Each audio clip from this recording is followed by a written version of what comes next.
Aujourd'hui, je reçois Betty. Betty a travaillé dans 3 pays différents. Il vient de la Côte d'Ivoire, puis il est venu en Belgique et enfin en France. Et il est devenu acheteur parce qu'un jour, il a compris un truc très simple.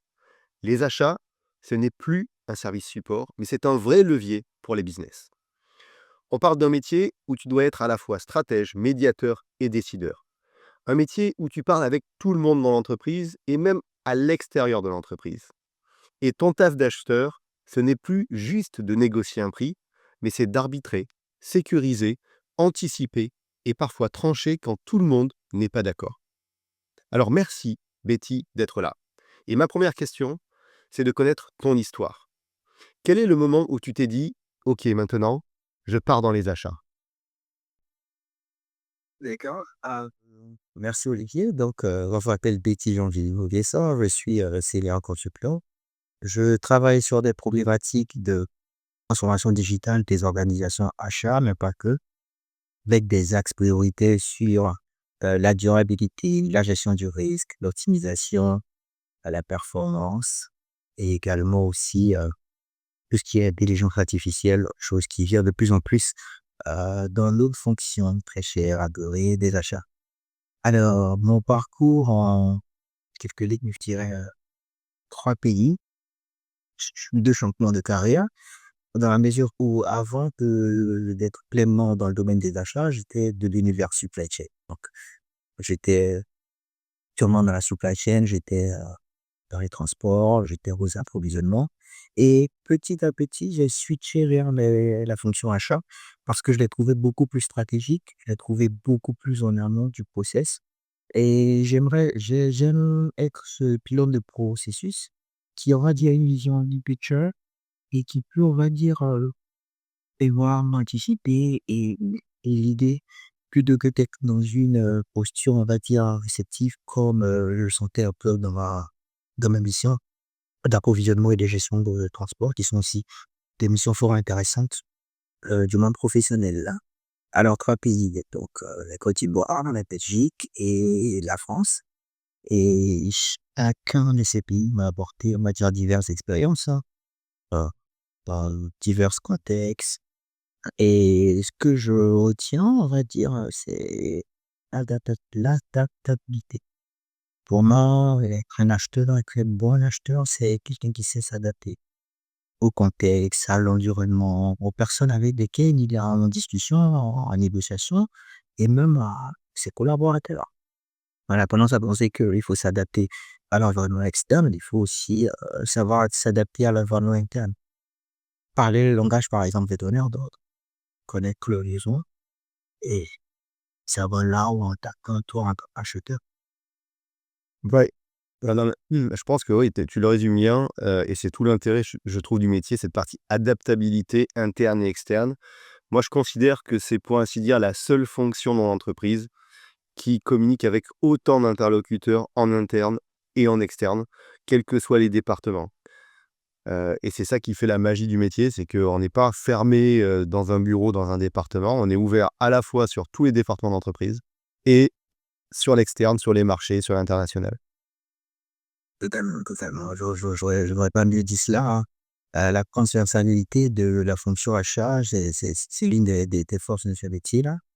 Et c'est un peu dommage que j'observe dans la mission de conseil qu'il y a beaucoup d'acheteurs qui s'enferment en silo à ne parler que le langage achat, alors qu'il n'y a pas de langage achat pour le monde, il y a plutôt le langage de l'entreprise. Et les achats sont là pour traduire le langage de l'entreprise, que ce soit en termes de qualité, que ce soit en termes de réduction de coûts, même en termes de durabilité. Donc, il n'y a pas de langage propre aux achats, mais les achats sont plutôt d'aptes être plutôt les interfaces du langage de toute l'entreprise et de ses différentes fonctions, que ce soit le marketing, que ce soit, on va dire, les sales, si on est dans une entreprise qui est tournée time to market, qui est vraiment axée sur, on va dire, la rapidité d'exécution. Oui, c'est une entreprise qui est beaucoup plus, on va dire, sur la qualité des différents éléments. Ouais, effectivement. Tu sais, j'aimerais d'ailleurs revenir un peu sur ton parcours parce que dans mon réseau, j'ai énormément d'Ivoiriens acheteurs. C'est assez, développé, alors peut-être pas autant qu'en France, je maîtrise pas, mais justement je veux avoir un peu ton feedback. Est-ce que tu pourrais raconter justement un peu, toi, si j'ai bien compris, tu viens de Côte d'Ivoire, c'est-à-dire tu as grandi là-bas, tu as fait tes études. Est-ce que tu peux nous raconter comment tu as grandi là-bas, choisi tes études et ensuite comment via tes études ou pas d'ailleurs, tu es devenu acheteur? Ah, très intéressant, oui, effectivement, j'ai grandi en Côte d'Ivoire, j'ai fait une partie de mes études en Côte d'Ivoire et oui, donc comment est-ce que je suis devenu achat? D'abord, à l'université, hem, je savais que j'aimais le management, mais je savais pas encore quelle branche du management j'allais choisir et lors d'un cours, heu, l'un de nos professeurs qui m'a dit que les achats, on va dire, pilotaient entre 20 à 80 du chiffre d'affaires d'une entreprise. Et ces métriques-là m'a tout de suite fait dire: «Tiens, c'est ce que je vais faire, je vais accrocher». Parce que si on sait piloter 20 à 80 des chiffres d'affaires d'une entreprise selon le secteur, ça veut dire que c'est une fonction qui a beaucoup d'impact sur, l'efficacité de l'entreprise, sa performance et cetera. Donc vu que je suis une personne qui est orientée au résultat, je me suis dit: «Tiens, c'est ce que je vais faire parce que si je suis là-bas et je suis au cœur je serai au cœur des actifs». Donc c'est la raison première qui m'a fait me diriger vers les achats. Ah, j'ai envie de dire heureusement, malheureusement, dans l'université où je fréquentais, il n'y avait pas de cursus propre aux achats, mais il y avait plutôt un cursus propre à la supply chain. Et donc j'ai donc fait que le cursus propre à la supply chain parce que, historiquement, la supply chain et les achats sont des métiers assez liés. Il y a même encore des entreprises qui les voient comme une seule même fonction et qui intègrent les achats dans la supply chain. C'est quelque chose qui est en train de changer où les achats sont proprement à part et la supply chain est proprement à part. Mais bon, dans certaines entreprises, on a encore cette culture où les achats dépendent de la supply. Je n'ai pas d'avis pour dire c'est bien, c'est mal, mais à chacun, c'est l'organisation qui lui sied. Donc, j'ai d'abord intégré, je fais le cursus en supply chain. Je me suis dit, bon, voilà, c'est les achats sont importants à la supply chain, donc je le ferai en supply chain. Et au fur et à mesure de mes expériences, j'irai vers les achats. Mes premières expériences ont été tournées sur une prise supply chain, donc gestionnaire de la flotte de transport à l'aéroport. Après, gestionnaire des approvisionnements. Et c'est dans ce rôle de gestionnaire des approvisionnements que j'ai commencé, on va dire, à toucher un tout petit peu aux achats. Parce que dans l'entreprise où j'étais, on va dire, les appros s'occupaient des achats.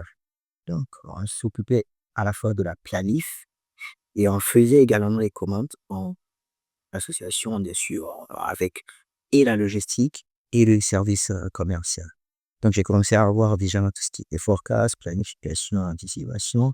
J'avais également toujours cette vue, cette casquette supply chain à la mesure où je m'occupais, de la vision, on va dire, allant des taux de rotation du stock, je surveillais l'obsolescence et donc j'étais un peu un couteau, suisse à mesure où je devais à la fois coordonner, la planif. M'assurer aussi, que la rotation du stock était optimale et basé sur cela, actionner les commandes d'achat, tout en tenant compte des demandes du service commercial qui étaient souvent en inadéquation avec la stratégie de l'entreprise, qui était d'avoir, un taux de roulement assez, important et un stock, ancien très bas. Et il faut dire que les commerciaux, ils veulent toujours acheter. Ils veulent toujours acheter, ils veulent ils veulent te pousser à passer beaucoup de commandes. Le problème, c'est que quand on fait passer des commandes, qu'est-ce que nous faisons de l'ancien stock? On n'a pas pu être dans la logistique. Ça commence à créer de l'obsolescence et ça devient handicapant pour les équipes. Donc, j'en ai souvent je faisais à la fois, j'étais à la fois juge et bourreau parce que je recevais les demandes des commerciaux et je recevais les alertes de la publicité qui disaient: «Attention métier, on a du vent qui est pour moi qui se prépare, mais on a encore du stock». Et les commerciaux qui me disaient: «Attention Betty, on va perdre la naissance, qui nous octroie les discounts, il faut qu'on commande. Ah oui, et t'inquiète pas, on va rendre». Donc tu allais souvent arbitrer en tant qu'acheteur, hein. C'est OK, j'entends le bout de la compagnie. La quantité, elle est peut-être un peu trop importante, la période, elle est peut-être un peu trop courte. En fonction de la cadence et de la capacité de la logistique, on va peut-être attendre 1 ou 2 semaines, 1 mois et voilà. Donc ça m'a beaucoup plus intéressé sur la fonction achat Et après, au fur de mes le prochaine, on va dire, mission, j'ai totalement quitté, de la fonction achat, devenir responsable achat, généraux, Toujours en Côte d'Ivoire? toujours en Côte d'Ivoire et après je suis maintenant venu dans le conseil en Belgique d'abord. Dans le conseil en Belgique, d'abord le conseil sur la RSE D'accord. et après maintenant dans le conseil purement achat et consommation digitale ici en France. D'accord. Donc c'est pour ça que je disais, mon expérience là, je dans 3 pays, donc la Côte d'Ivoire, la Belgique et la France. Et est-ce qu'avec, ces expériences internationales, tu peux nous présenter les grandes différences, s'il y en a, entre justement, la Côte d'Ivoire, la Belgique et la France? Ou peut-être à minima entre la Côte d'Ivoire et la France, selon un peu ta perception? Alors, il y a totalement, des différences, fondamentales, dans le domaine des achats en fonction des pays, hein, parce que quoi qu'on dise des achats, on va dire c'est assez culturel, c'est assez culturel. En Côte d'Ivoire, par exemple, on était beaucoup plus axé sur la gestion des coûts.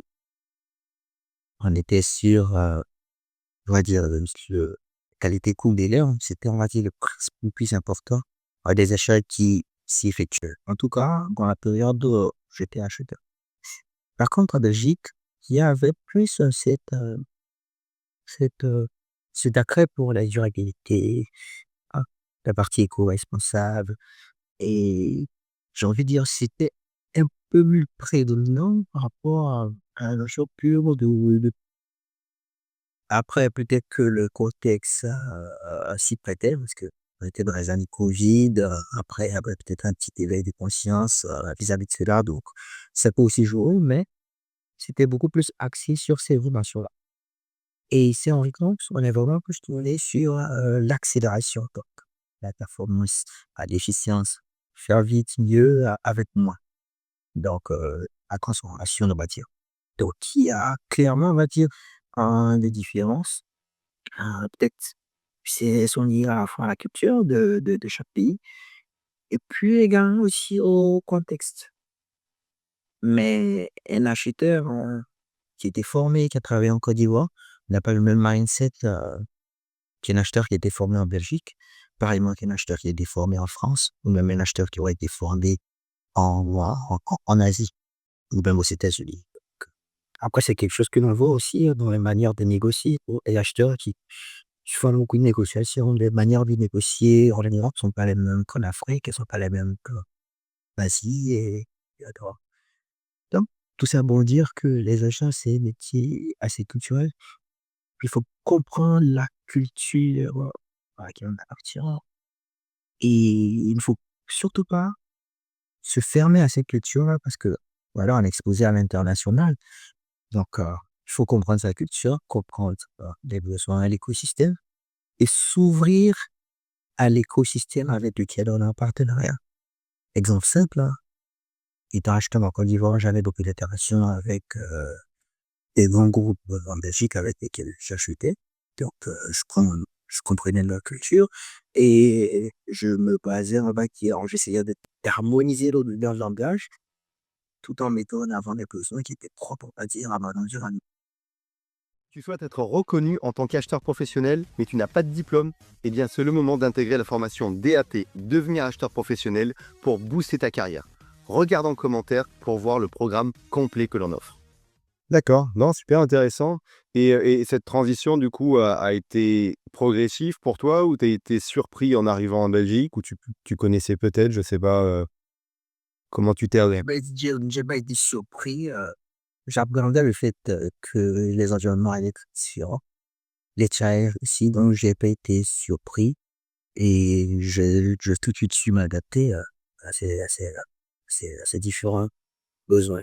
Et c'est ce qui me fait penser, on va dire que, j'ai envie de dire, on est peut-être acheteur, en fait. C'est un métier où c'est tout de suite si tu vas quitter ou pas.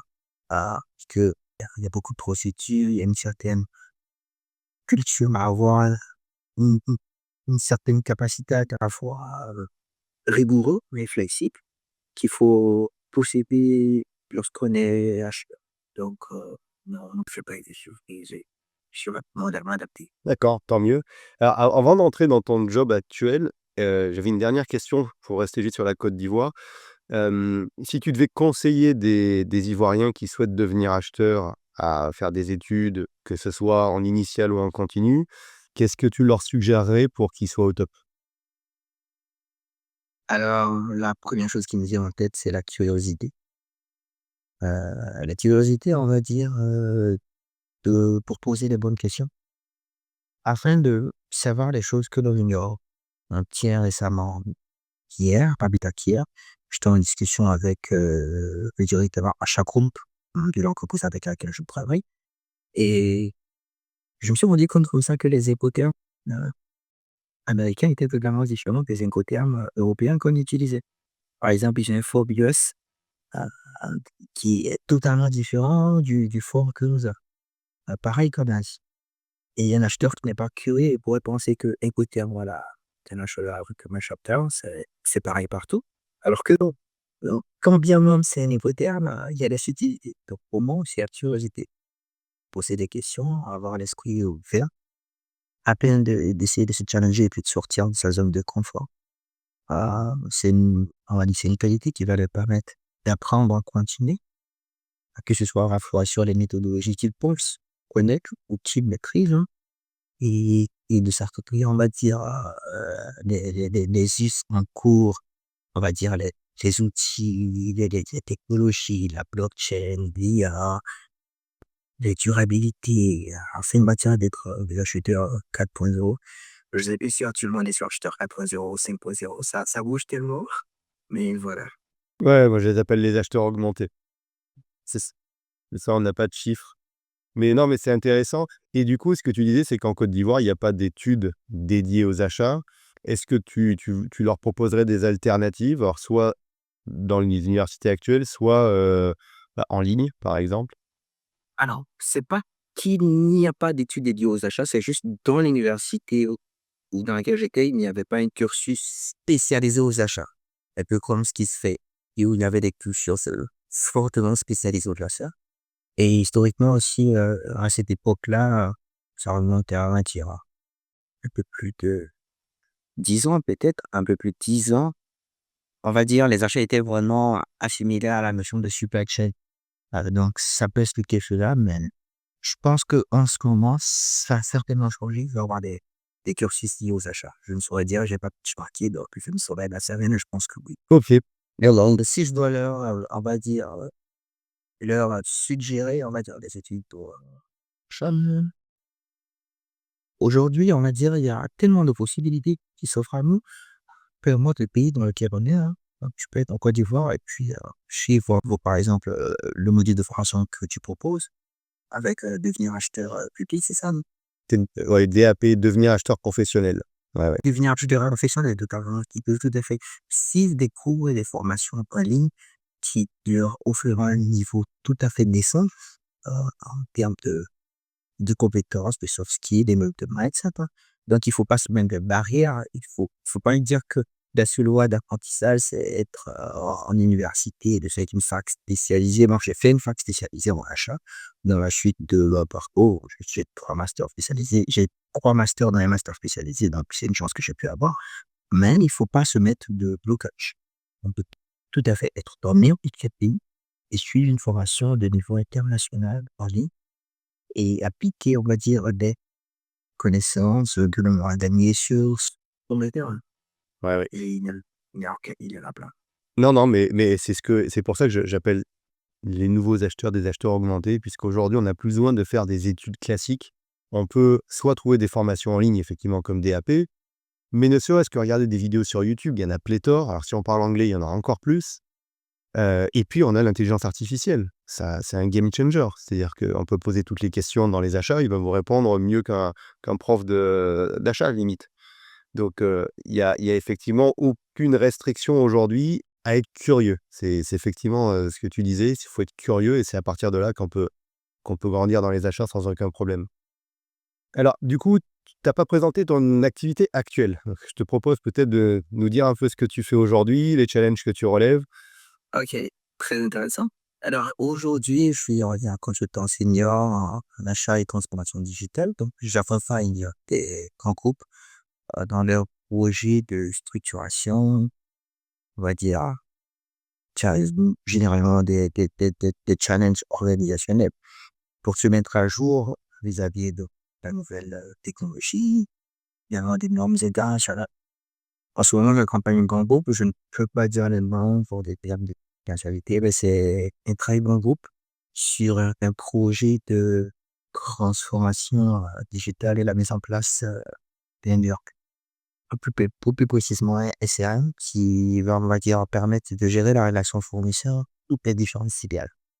Donc, on est sur un projet international donc, qui nécessite de la synergie entre les équipes, on va dire, locales et les équipes internationales qui sont, on va dire, sur 3 continents différents. Et les challenges que je rencontre, c'est déjà de faire matcher, on va dire, les différents discours entre les différents métiers en interne, hein. Donc, ça revient encore un peu à ce qu'on disait par rapport à la transversalité de la fonction achat. Donc, fait du match les discours de la finance, des achats et de l'IT. Donc, l'IT qui parle technique, la finance qui parle chiffres, qui parle paiement, et les achats qui parlent relations fournisseurs. Donc, il faut entendre les besoins de chacun et s'assurer que les besoins de chacun sont comblés. Si les besoins de chacun ne sont pas comblés, il faut trouver un compromis qui parle à tout le monde chacun et qui permet, on va dire, que tous les acteurs soient autour de la table. Et ce que de côté de surtout mal lorsque tu gères un projet, c'est qu'un acteur quitte la table. Parce que ça Mmh. bloque. Ouais, effectivement. Et est-ce que justement, tu as une anecdote d'un sujet qui a été délicat entre la demande d'un client ou peut-être de plusieurs filiales avec des problèmes juridiques ou légaux ou culturels différents sur une fonctionnalité, pas de manière générale, mais sur une fonctionnalité précise, où en gros, ils demandaient trop par rapport à ce qui était faisable, ou alors trop différent d'une entité à l'autre? Ah, ok, un exemple simple qui me vient à l'esprit, c'est par exemple une filiale dans un pays européen qui délègue totalement, on va dire, la responsabilité euh, de la saisie documentaire à l'acheteur. Par contre, en France, elle n'est pas déléguée totalement à l'acheteur, elle est déléguée, on va dire, à deux fonctions, la fonction achat et finance. Donc, l'achat qui s'occupe de tout ce qui est purement lié à la relation fournisseur et la finance qui s'occupe de tout ce qui est lié au paiement. Ce qui permet, on va dire, de dissocier, on va dire, le donneur d'ordre à celui qui émet le paiement. Par contre, dans les autres filiales, leur esprit, c'est plus de dire que c'est la responsabilité des achats de s'assurer de bonnes informations, qu'elles soient financières et ou administratives. Et l'acheteur, lui, sa seule responsabilité, c'est de payer. Ce n'est pas de les revérifier ou de les saisir. Et vu qu'on est sur un projet groupe et qu'on aura un seul process, bah, ça nous amène à poser des questions entre qui était à la meilleure vision. Ouais, et après, il faut trancher, quoi. C'est plus dur. On crée une frustration d'un côté ou de l'autre. C'est cela. Je vais laisser le rôle du bourreau cette fois-ci au prolétaire. Ouais, ça marche. Alors, tu as donné, pas mal de mots-clés, je trouve, intéressants. Donc on parle de digitalisation, tu as parlé d'intelligence artificielle, de pilotage de process.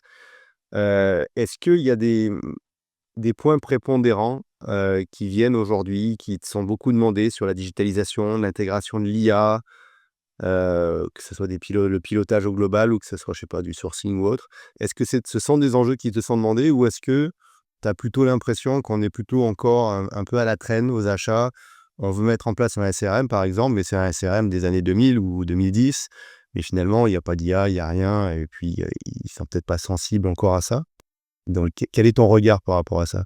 C'est très intéressant. Je trouve qu'en termes d'IA, on est totalement en retard parce qu'on y va tatillon. Ici en France, on est même au peu de vis-à-vis de l'intelligence artificielle. Donc, surtout que, on va dire, c'est vrai qu'il y a une intelligence, il y a des entreprises dans le domaine de l'IA qui sont dans un point qui font un travail super, mais j'ai envie de dire, on y va à tatillon sur la donnée. Les entreprises françaises ont peur, en fait, à tort ou à raison, hein, de laisser l'accès à leurs données, on va dire, à des entreprises tierces ou on va dire des programmes tierces. Et le pendant de cela, c'est que l'entreprise n'a pas, on va dire, une capacité de construire son système. Donc ça fait qu'on record des choses dans l'emploi, même si on te dit que c'est de l'IA, c'est plus du RPA, des choses assez simples à mettre en place, mais c'est pas poussé en termes d'analyse prédictive. Je travaille encore avec euh, des confrères aux États-Unis, ils font déjà des prédictions poussées totalement sur l'intelligence artificielle et j'ai envie de dire, c'est 60 40 à mesure où l'intelligence artificielle fait déjà tout ce qui est prévision, pénurie, etc. Bon. Mais par contre, en France, ça n'est pas encore à ce niveau-là. De plus, mais donne déjà à jour sur le numérique, hein. C'est digital, de votre place. Des systèmes résilients qui les roches, qui nous permettent de me donner de la visibilité avant de déjà penser à l'intelligence artificielle qui sera un cran au-dessus. Ouais. Pour moi, je pense que c'est une erreur parce qu'on est en train de prendre beaucoup de retard en termes des capacités d'anticipation et je ne veux pas voir l'IA comme une menace, mais plutôt comme un outil à faire, on va dire, d'aider, on va dire, les acheteurs à faire mieux et vite et c'était un grand nombre de dire pour pouvoir avoir, on va dire, analyser les scénarios les plus percutants. Non, mais je confirme. Alors, pour ceux qui nous écoutent, RPA, c'est Robotic Process Automation, donc c'est de l'automatisation en gros, donc c'est pas de l'IA, même si on peut y intégrer de l'IA sur le process. Et moi, de mon retour d'expérience, j'ai un sentiment similaire, c'est qu'on donne pas mal de formations dans l'IA depuis plus d'un an maintenant au sein de ma société, mais on n'a pour ainsi dire aucun client qui a implémenté de l'IA. C'est-à-dire qu'ils se forment. On a même des personnes qui nous commandent une formation et pendant qu'ils nous commandent leur formation, la DSI leur donne l'ordre de ne pas utiliser l'intelligence artificielle. C'est-à-dire qu'ils font quand même la formation, mais ils n'ont pas le droit d'utiliser. Donc on rentre dans un contexte effectivement où, on a des blocages internes énormes qui sont liés à la confidentialité, mais qui sont surtout liés à un manque de connaissances parce qu'aujourd'hui, ça coûte relativement peu cher pour une entreprise d'installer ses propres serveurs, chez lui comme un ERP, en voilà, en stand-alone avec ses propres données, fermées et cetera. Donc il y a une certaine méconnaissance, qui est dommageable pour les entreprises et pour les acheteurs en particulier. Puisque comme d'habitude, on va sans doute avoir, les commerciaux qui vont s'équiper bien mieux que les acheteurs en avant, qui vont prendre beaucoup d'avance sur, analyser l'entreprise, analyser l'acheteur et cetera. Alors que l'acheteur, lui, va rester sur son fichier Excel et va continuer à l'ancienne, même s'il va utiliser ChatGPT pour rédiger ses emails de temps en temps. On est encore loin d'avoir, une cartographie, 100 avec IA, un sourcing 100 IA, des appels d'offres analysés avec IA et cetera. Alors que je pense qu'effectivement aux États-Unis, ils ont un peu moins de scrupules et ils vont beaucoup plus vite. Du coup, si on reste sur cette partie de digitalisation, aujourd'hui, toi, tu as travaillé aussi en Belgique sur la RSE. Est-ce que tu arrives à faire un lien entre ces 3 sujets, clés du moment, RSE, digital, IA? Est-ce que tu as des projets, des combos? Est-ce qu'il y a des choses qui te servent ou des entreprises qui essayent de tout faire rentrer, dans un seul outil? Alors, transformation et RSE, oui, j'arrive à le faire et je le pousse même quotidiennement auprès de mes différents clients. Mais transfo, RSE et IA, pas encore. Parce que justement, les entreprises intègrent très petit, hein. Mais par contre, la RSE, j'arrive à le mettre de partout. Un exemple simple, par exemple, dans des ERP qu'on les plus grands, on met en place des scorecards qui permet, on va dire, d'avoir un score de durabilité pour l'entreprise. Donc, ça donne un nouvel indicateur sur les fournisseurs que les achats prennent en compte pour sélectionner les différents fournisseurs lors des appels d'offres. Même au niveau même expert d'appels d'offres, on a le tag de plus en plus lié à, lié à la RSE et tout ce qui est durabilité. Donc oui, la transformation digitale facile qui intègre avec la RSE, qui en soi ne sont que des critères que l'on va mettre en place. Mais la transformation RSE et l'IA, pas encore. Pas encore, mais j'espère que ça va venir dans un futur où on pourrait peut-être déceler, on va dire, la perte de score de durabilité. Par exemple, une fois que le score de durabilité il est déjà intégré et que l'outil est en place, donc que ce soit un ERP, un SRM, on pourra peut-être anticiper sur une perte de score de durabilité basée par exemple sur des, on va dire, des tendances du marché, ou peut-être des articles de presse qui nous informent de peut-être potentiels scandales liés, on va dire, à la présence d'enfants ou ce genre-là hein, chez les fournisseurs de la tier list, ce genre de choses pourrait lancer dans un futur relativement proche à intégrer ce genre d'éléments dans, dans le projet et ça va faire un aura en matière à la fois de la transformation digitale, il a RSE et l'intelligence artificielle. Ça marche. Est-ce que tu as des anecdotes à nous partager, dans ton parcours d'ailleurs, quel qu'il soit, que ce soit peut-être des négociations que tu as fait, de l'implémentation? Est-ce qu'il y a des sujets qui t'ont marqué un peu dans ton parcours d'acheteur, que tu as envie de partager? Alors, il y en a beaucoup. Il y en a pas un spécialement qui me vient à l'esprit en termes d'anecdotes. Après, peut-être aussi le fait de les vivre au quotidien qui fera que je les trouve du même niveau. Mais par contre, je peux partager quelque chose d'assez sympa que j'ai fait cette année, qui pourrait intéresser des gens. Et à l'intérieur de cela, il y a plein d'anecdotes liées aux achats. Donc, j'ai écrit un livre récemment sur le vent des achats. Ça s'appelle Confessions d'un ex-acheteur et c'est un livre satirique qui met en avant, on va dire, quelques réalités des achats. Mais après, les traits ont été grossis à dessein. Mais c'est un livre qui donne plusieurs pépites à la fois aux jeunes acheteurs, aux managers et qui permet, on va dire, de repenser un peu plus la fonction. Donc, le livre, je l'ai publié en fin d'année 2025 et je pense un tout petit peu à le partager, on va dire, à mon réseau, à ma network. D'accord, et où tu l'as publié quelque part? On peut le trouver, ou Alors, encore à l'instant, il est sur un site personnel. Je te mettrai le lien. Et dans les mois à venir, il sera distribué par réseau.